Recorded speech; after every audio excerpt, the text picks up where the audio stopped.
Hola, soy José Ríos. Bienvenidos al video número 9 de Estadística Multivariada 2. En esta ocasión vamos a hablar sobre la prueba de hipótesis de perfiles coincidentes. Si se pasó la prueba de perfiles paralelos, entonces tiene sentido hacer la prueba de perfiles coincidentes. En el video anterior ya vimos el procedimiento, vimos un ejemplo de la prueba de hipótesis para perfiles paralelos. Bien, si se pasó esta prueba de perfiles paralelos, entonces, pues tiene sentido hacer la prueba de la cual vamos a hablar ahora, que es la de perfiles coincidentes. Bien, se dice que los perfiles son coincidentes si se traslapan, se sobreponen uno sobre otro. Vamos a tratar de ilustrar la idea en esta gráfica. Aquí tenemos el ejemplo de dos perfiles, son dos grupos los que se están comparando. Y se dice que los perfiles, estos dos perfiles serían coincidentes si uno queda exactamente sobre el otro, si quedan empalmados, si se sobreponen uno sobre el otro. De manera que nosotros en la gráfica veríamos una sola trayectoria o un solo perfil, pero ahí están empalmados, están sobrepuestos varios, pues porque son coincidentes. Entonces, eso significa los perfiles coincidentes. Por esa razón, si son paralelos, entonces tiene sentido probar si son coincidentes. Entonces, perfiles coincidentes, insisto, es cuando los perfiles de varios grupos, todos se sobreponen uno sobre otro, de tal manera que nosotros veamos un solo perfil. Bien, como ya lo dijimos antes, nosotros nos vamos a enfocar únicamente en la comparación de perfiles correspondientes a dos grupos o dos poblaciones. El análisis de perfiles, ya lo hemos mencionado antes, permite comparar una cantidad G. La letra G se utiliza para la cantidad de grupos, poblaciones que se desean comparar. Pero ya lo hemos dicho antes, si queremos comparar más de dos grupos o más de dos poblaciones, pues se complica más el análisis, los cálculos, el modelo matemático, y tendríamos que hacer uso de cuestiones correspondientes a regresión lineal multivariada, que es un tema que está más allá del alcance de estos videos. Así que nosotros únicamente nos vamos a limitar a comparar dos perfiles, dos grupos. Muy bien. Entonces, si los perfiles son coincidentes, si uno se sobrepone sobre el otro, entonces significa que las medias poblacionales para cada variable son iguales para los dos grupos, para las dos poblaciones son iguales. Entonces, en la prueba de perfiles coincidentes, aquí entre paréntesis, también en la literatura se usa el término perfiles iguales. Entonces, el término perfiles iguales es sinónimo de perfiles coincidentes. Entonces, también se usa esa palabra, iguales. Entonces, perfiles coincidentes es lo mismo que perfiles iguales. Bien, entonces, si los perfiles son coincidentes, entonces esta sería la hipótesis nula. Las medias poblacionales son iguales. Las medias de cada variable o de cada tratamiento, como aquí se indica, son iguales para todos los grupos. En este caso, pues nada más son dos. Entonces, la hipótesis nula sería esta igualdad. La media poblacional de la variable i correspondiente al grupo 1 o población 1 es igual a la media poblacional de la misma variable i correspondiente al grupo 2. Y esta igualdad se cumple para todas las variables, para i igual 1, 2, 3, etcétera, hasta p. Recordemos que p representa la cantidad de variables. Bien, y la hipótesis alternativa sería pues lo contrario. Esta igualdad no se cumple para alguna variable, al menos para una variable. Bien, entonces estas serían las hipótesis. En palabras, la hipótesis nula significa que los perfiles son coincidentes y la alternativa en palabras significa que los perfiles no son coincidentes. Bien, Ahora, la prueba de hipótesis para perfiles coincidentes, pues en realidad se hace comparando la suma de las medias poblacionales, la suma. Lo que pasa es lo siguiente, creo que no es difícil darse cuenta de esto. Si la hipótesis nula es verdadera, si los perfiles realmente son coincidentes, entonces la suma de las medias poblacionales de cada variable correspondientes a cada grupo, pues son iguales, ya que si son coincidentes, esta media, este valor, pues es igual a este, y este valor es igual a este, etcétera, etcétera. Este valor, la media poblacional de la variable P, correspondiente al grupo 1, es igual a este número, la media poblacional de la variable P, correspondiente al grupo 2. Entonces, estamos sumando, para ambos casos, para los dos grupos, estamos sumando los mismos números. Entonces, pues la suma debe ser igual. Entonces, pues lo que se hace realmente es comparar estas dos sumas de medias poblacionales. La suma de las medias poblacionales de las variables correspondientes al grupo 1 y la suma de medias poblacionales de las variables correspondientes al grupo 2. Bien, para manejar estas sumas en forma matricial, se hace lo siguiente. Este 1, número 1 en negrita, es un vector. Vamos a llamarle el vector 1. Tiene esta dimensión, P por 1, o sea, P cantidad de renglones y una columna. Ya lo hemos dicho, un vector siempre será un vector columna.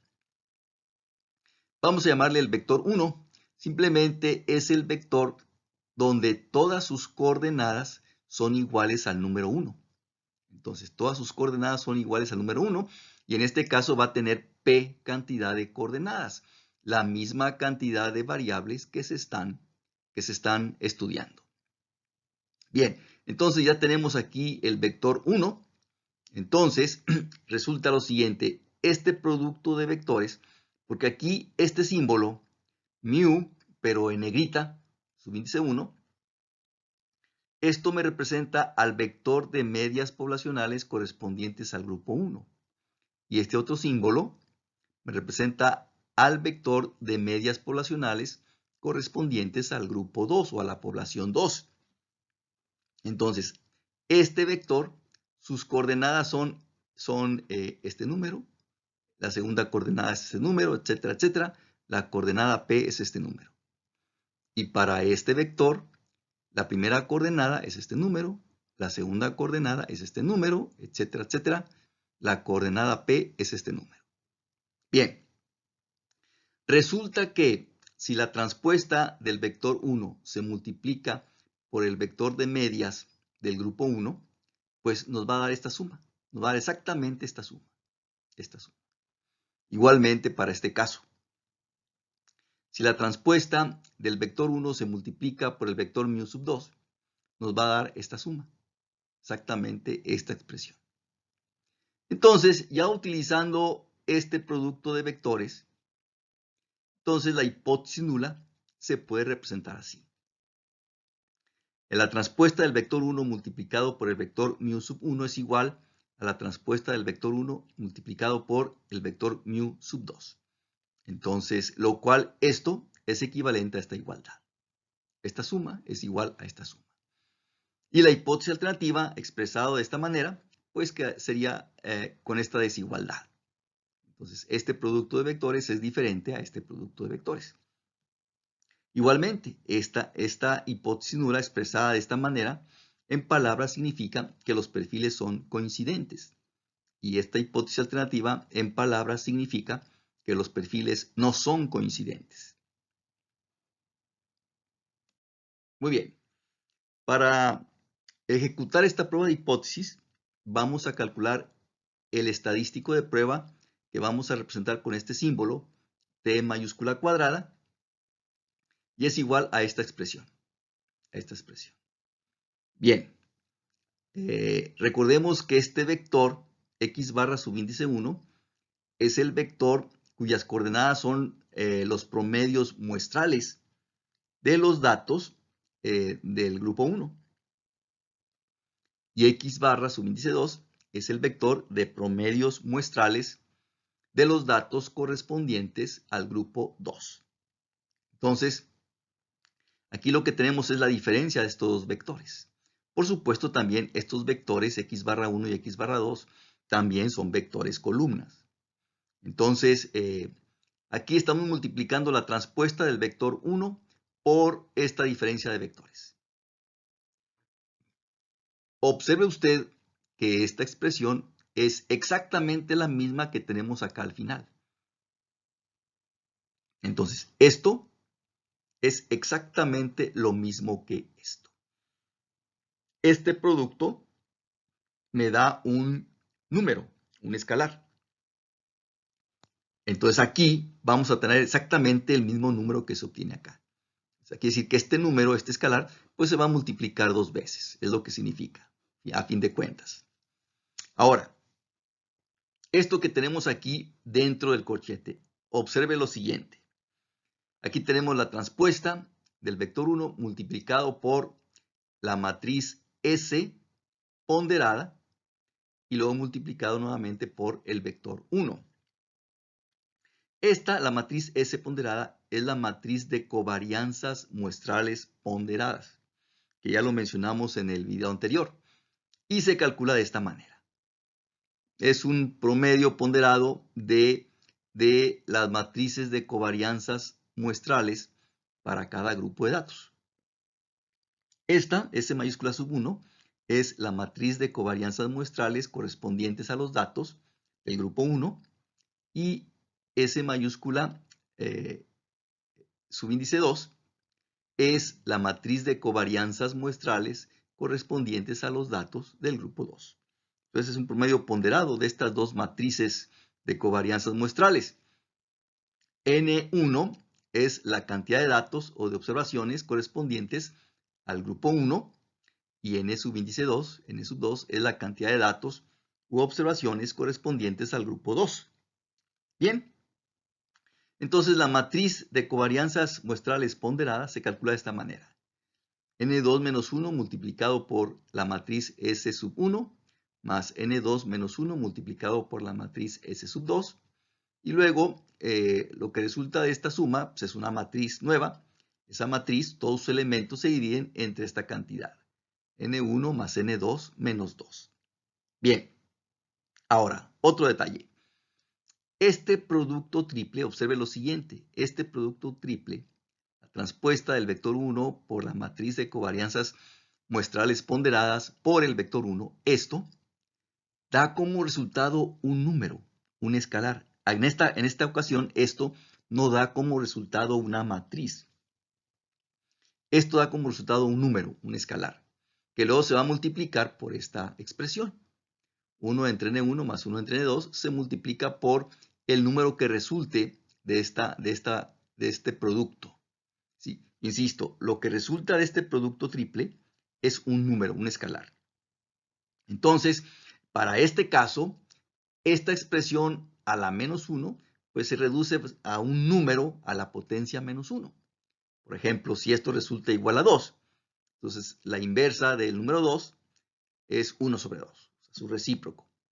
Si esto nos da igual a 8, pues la inversa del número 8 o el recíproco es 1 sobre 8, etcétera, etcétera. Entonces, toda esta expresión, esto, a fin de cuentas va a ser un número. Esto también es un número y este es un número, el mismo que se obtiene acá. De tal manera que para este caso, esto se reduce a la multiplicación de 3 números. Esto se reduce a la multiplicación de 3 números, donde uno de ellos se multiplica 2 veces, que es este resultado. Se multiplica 2 veces. Está aquí y también aparece acá. Entonces, para este caso, repito, el estadístico de prueba T mayúscula cuadrada se reduce a multiplicar 3 números. Bien, ahora, regla de decisión. La hipótesis nula se rechaza con nivel de significancia alfa si ocurre esto. Si el valor del estadístico de prueba T mayúscula cuadrada, o sea, si el resultado de esta expresión resulta mayor a este número, este sería el valor crítico. Es un valor de la distribución F cuya probabilidad a la cola derecha es igual a alfa, con un grado de libertad en el numerador, y n1 más n2 menos 2 grados de libertad en el denominador. Este sería el valor crítico, que es muy fácil obtener en Excel. Entonces, si esto se cumple, entonces se rechaza la hipótesis nula como verdadera con nivel de significancia alfa. Bien, ahora quiero comentar otro detalle. Este valor crítico no es más que el cuadrado correspondiente a t subíndice alfa con n1 más n2 menos 2 grados de libertad. De tal manera que esta expresión que tenemos aquí para el estadístico de prueba no es más que el cuadrado del estadístico t, lo cual significa que esto es equivalente a una prueba t de student con n1 más n2 menos 2 grados de libertad. Entonces, repito, este número que tenemos aquí es el cuadrado de t con subíndice alfa medios. Alfa medios. Creo que hace un momento dije alfa. No, es t de alfa medios. Este es el cuadrado de t subíndice alfa medios con n1 más n2 menos 2 grados de libertad. Entonces, repito, esta prueba de hipótesis es totalmente equivalente a una prueba bilateral t de student con n1 más n2 menos 2 grados de libertad. Bien, entonces también quiero subrayar los requisitos para que este procedimiento sea válido. Ya lo hemos dicho antes y lo quiero reiterar. Para que esto sea válido, se deben cumplir dos requisitos. Número uno, los datos de cada muestra aleatoria, los datos, se deben ajustar a una distribución normal multivariada.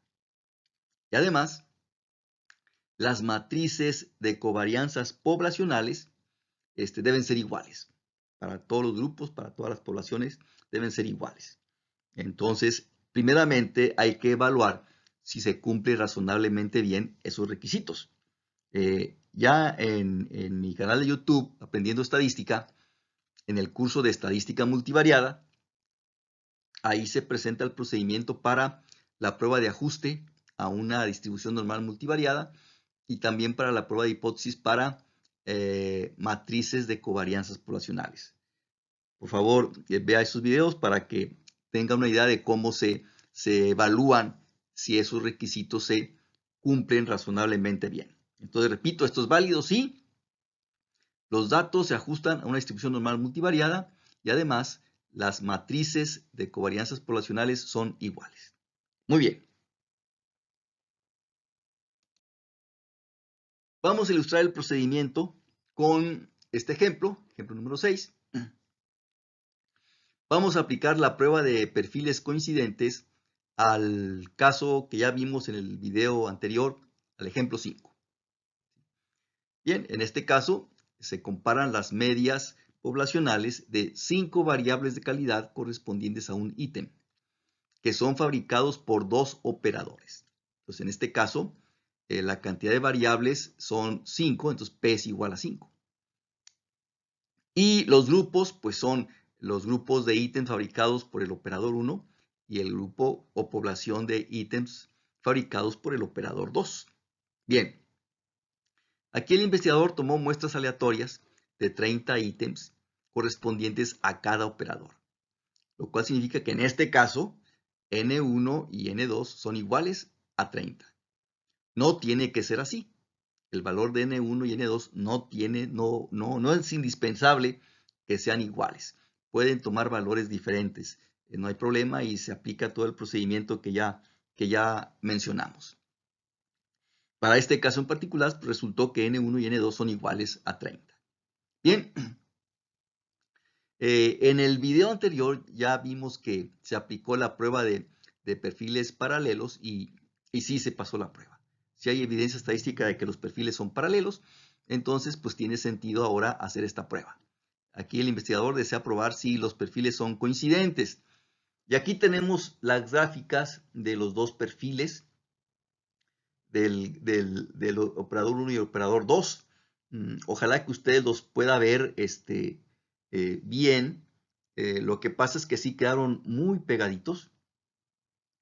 La línea en color azul o celeste corresponde al perfil del operador 1 y la que está en rojo corresponde, que son líneas seccionadas, corresponden al perfil del operador 2. Entonces, en el video anterior ya se vio que se puede decir que sí son paralelos, pero ahora se desea probar si son coincidentes. Bueno, ve usted que sí están muy juntos, muy cercanos uno del otro. Entonces, pues, vamos a ver si los dos perfiles son coincidentes. Bien, aquí están los datos de manera abreviada. Aquí de nuevo se menciona N1 y N2 son iguales a 30 y P es igual a 5. Son 5 variables correspondientes a cada ítem, los que se desean tomar en cuenta. Este vector será el vector X barra 1. Es el vector de promedios de la muestra del operador 1. Aquí está la variable 1, su promedio, variable 2, su promedio, variable 3, 4 y 5. Y esta columna es el vector X barra 2, el vector de promedios de la muestra del operador 2. Entonces, es el promedio de la variable 1, promedio de la variable 2, 3, 4 y 5, correspondientes a la muestra de ítems del operador 2. Esta columna sería la diferencia de estos dos vectores. Sería X barra 1 menos X barra 2. Entonces, este número es simplemente la diferencia de este número menos este. Luego aquí tenemos este número menos este número menos este, etcétera, etcétera. Entonces, esta columna sería el vector X barra 1 menos X barra 2. Y aquí tenemos la transpuesta de esta diferencia de vectores. La transpuesta. El vector expresado en forma de renglón. Bien. Esta es la matriz de covarianzas muestrales del operador 1. Esta es la matriz de covarianzas muestrales del operador 2. Y aquí tenemos la matriz de covarianzas muestrales ponderadas. Ya en el video anterior se explicó cómo se obtiene esta matriz de covarianzas muestrales ponderadas. No lo vamos a repetir aquí. Esta matriz y esta otra sí se puede obtener en Excel con la función de covarianza, pero es muy latoso. Es mucho más cómodo obtener estas matrices en un paquete estadístico. Estas yo las obtuve en Minitab 9. Y es mucho más cómodo obtener la matriz de covarianzas muestrales en un paquete estadístico. Bien, entonces, pues esos son los datos de manera abreviada, ya que no tenemos la lista de todos los datos individuales obtenidos para cada muestra. Bien, aquí tenemos abajo la fórmula nuevamente, la fórmula del estadístico de prueba. Vamos a calcular el estadístico de prueba, T mayúscula cuadrada. ¿Sí? Y bueno, aquí tenemos en este caso el vector 1. Como son 5 variables, entonces es un vector columna con 5 coordenadas, donde todas ellas son iguales a 1. Y aquí tenemos la transpuesta del vector 1, que es esta, la transpuesta del vector 1. Muy bien. Ahora, lo que estamos calculando aquí es esta parte. Es esta parte. La transpuesta del vector 1 por la diferencia de vectores, x barra 1 menos x barra 2. Bien. Este es el resultado y acá arriba usted puede ver cómo se obtiene en Excel. La función mmult multiplica matrices. Entonces, este rango que tenemos aquí de celdas corresponde al rango de valores de la transpuesta del vector 1. O sea, este corresponde a este rango, la transpuesta del vector 1. Y luego después, coma, y este rango de celdas corresponde al rango de las coordenadas correspondientes a esta diferencia de vectores. Más que aquí no está fuera de este espacio, pero este es el rango de celdas correspondientes a este vector, x barra 1 menos x barra 2. Y aquí tenemos el número correspondiente. Este valor es exactamente el mismo que aparece acá, en esta parte de la fórmula. Esto es lo mismo que esto. Entonces, este número, menos 11.221, este número, se va a multiplicar 2 veces porque aparece aquí y también va a aparecer acá. Muy bien. Ahora, en esta celda aquí abajo tenemos el resultado de esta expresión. Ya lo comentamos en el apoyo anterior. El resultado de esto es un número, es un escalar. ¿Sí? Entonces, esto que aparece aquí es el resultado de este producto, que es esta parte de la fórmula del estadístico T mayúscula cuadrada. En el siguiente apoyo vamos a ver la fórmula en Excel que usamos para obtener este resultado. Aquí lo tenemos. Aquí puede usted ver acá arriba la fórmula en Excel. La función mmult multiplica matrices, entonces aquí se usó 2 veces esa función, una anidada dentro de la otra. Empezamos igual mmult, este rango de celdas, esto que está aquí, corresponde a este vector, la transpuesta del vector 1. Entonces, este rango de celdas es esta parte, la transpuesta del vector 1. Coma, y luego mmult, la anidamos ahí, la misma función, y este rango de celdas corresponde a la matriz S mayúscula ponderada, o sea, este rango de celdas corresponde a esta matriz, a esta parte. Coma, y luego este rango de celdas, últimamente, al final, este rango de celdas corresponde a el vector 1. O sea, este rango de celdas corresponde a esta parte. Como el resultado es un escalar en un solo número, entonces aquí no es necesario que usted golpee simultáneamente las 3 teclas que hemos mencionado antes. Control, Shift, Enter. Aquí no es necesario que golpee las 3 teclas. Como el resultado de esta expresión matricial es un escalar, es un número, pues nada más se golpea la tecla Enter. Lo mismo para este caso. Nada más se golpea la tecla Enter porque el resultado es un número, entonces nada más golpea la tecla Enter. Bien, entonces, para este caso, este es el valor correspondiente a esta parte de la fórmula del estadístico, a esta parte.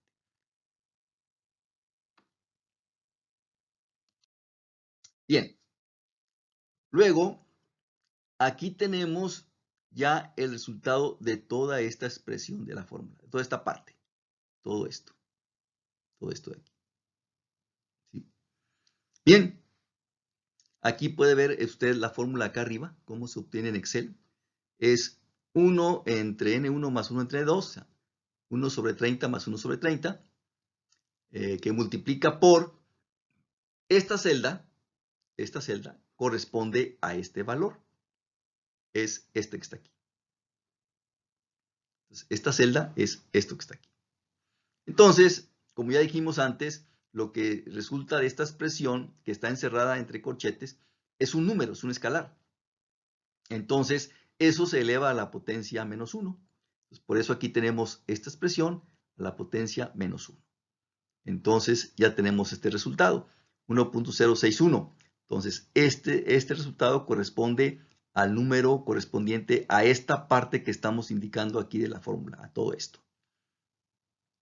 Entonces, a fin de cuentas, el valor del estadístico T mayúscula cuadrada se va a obtener multiplicando este número, que es esta celda, por este número, que es esta celda, por este número, que es nuevamente esta celda.